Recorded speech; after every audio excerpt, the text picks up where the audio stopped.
ঘটনা আছে সামনে দিকে দাও। পনেরোটি বিষয়ে পারদর্শিতা, তারপরে সে কোরআনের ব্যাখ্যাকার হতে। বুখারী শরীফের রিওয়ায়াতে আছে, একটি হাদিসে আছে যে হযরত আলী ইবনে হাতিম রাদিয়াল্লাহু তাআলা আনহুর ঘটনা, কোরআন পাকে আছে ফামান শাহিদা মিনকুম আশ-শাহরা ফালইয়াসুম হাত্তা ইয়াতাবাyyana লাকুম আল-খাইতুল আবয়াদু মিনাল খাইতিল আসওয়াদি মিনাল ফাজর। এই আয়াতটি আছে। তার মানে প্রথম যখন রমজানের রোজা ফরজ হলো, তখন আদেশ ছিল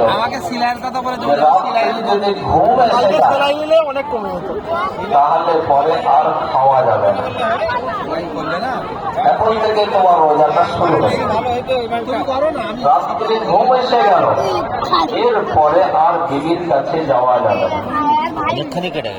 এটা প্রথম আদেশ ছিল। কিন্তু কিছু সাহাবী যারা ভুল হয়ে এখন সেলাই করা মানে কষ্ট হবে। রমজান মাস রাত্রে ঘুম এসে গেছে, ঘুম আসার পরে আবার আমি